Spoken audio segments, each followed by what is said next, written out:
संतान के रूप में कौन आता है? पूर्व जन्म के कर्मों से ही हमें इस जन्म में माता पिता, भाई बहन, पति पत्नी, प्रेमिका, मित्र शत्रु, सगे संबंधी इत्यादि संसार के जितने भी रिश्ते नाते हैं सब मिलते हैं, क्योंकि इन सब को हमें या तो कुछ देना होता है या इनसे कुछ लेना होता है। वैसे ही संतान के रूप में हमारा कोई पूर्व जन्म का संबंधी ही आकर जन्म लेता है, जिसे शास्त्रों में 4 प्रकार का बताया गया है। 1. अणानुबंध पुत्र। पूर्व जन्म का कोई ऐसा जीव जिससे आपने ऋण लिया हो या उसका किसी भी प्रकार से धन नष्ट किया हो, वह आपके घर में संतान बनकर जन्म लेगा। वह अपना धन बीमारी में या व्यर्थ के कार्यों में तब तक नष्ट करेगा जब तक उसका पूरा हिसाब न हो जाए। 2. शत्रुपुत्र। पूर्व जन्म का कोई दुश्मन आपसे बदला लेने के लिए आपके घर में संतान बनकर आएगा। बड़ा होने पर वह माता पिता से मारपीट, झगड़ा करेगा या उन्हें सारी जिंदगी किसी न किसी प्रकार से सताता ही रहेगा। वह हमेशा कड़वा बोलकर उनकी बेइज्जती करेगा और उन्हें दुखी रखकर ही खुश होगा। 3. उदासीन पुत्र। इस प्रकार की संतान न तो माता पिता की सेवा करती है, न ही कोई सुख देती है। वह उन्हें उनके हाल पर मरने के लिए छोड़ देती है। विवाह होने पर यह माता पिता से अलग हो जाते हैं और उनकी चिंता नहीं करते। 4. सेवक पुत्र।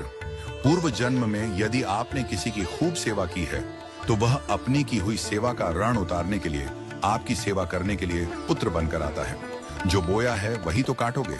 यदि अपने माता पिता की सेवा की है तो ही आपकी संतान बुढ़ापे में आपकी सेवा करेगी, वरना कोई पानी पिलाने वाला भी पास न होगा। आप यह न समझें कि यह सब बातें केवल मनुष्य पर ही लागू होती हैं। इन 4 प्रकार में कोई भी जीव आ सकता है। यदि आपने किसी गाय की निस्वार्थ भाव से सेवा की है तो वह भी पुत्र या पुत्री बनकर आ सकती है। यदि आपने गाय को स्वार्थवश पालकर उसके दूध देना बंद करने के पश्चात उसे घर से निकाल दिया हो तो वह ऋणानुबंध पुत्र या पुत्री बनकर जन्म लेगी। यदि आपने किसी निर्दोष जीव को सताया है तो वह आपके जीवन में शत्रु बनकर आएगा। इसलिए जीवन में कभी किसी का बुरा न करें, क्योंकि प्रकृति का नियम है कि आप जो भी करोगे उसे वह आपको इस जन्म में या अगले जन्म में 100 गुना वापस करके देगी।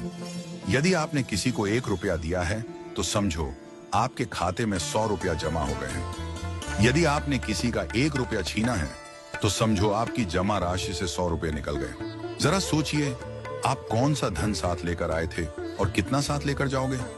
जो चले गए वे कितना सोना चांदी साथ ले गए। मरने पर जो सोना चांदी, धन दौलत बैंक में पड़ा रह गया, समझो वह व्यर्थ ही कमाया। औलाद अगर अच्छी और लायक है तो उसके लिए कुछ भी छोड़कर जाने की जरूरत नहीं है, वह खुद ही कमा लेगी। और औलाद अगर बिगड़ी या नालायक है तो उसके लिए जितना भी धन छोड़कर जाओ वह चंद दिनों में सब बर्बाद करके ही चैन लेगी। मैं, मेरा, तेरा और सारा धन यहीं का यहीं धरा रह जाएगा, कुछ भी साथ नहीं जाएगा। साथ यदि कुछ जाएगा भी तो सिर्फ अच्छे बुरे कर्म ही साथ जाएंगे। इसलिए जितना हो सके नेकी करो, सत्कर्म करो।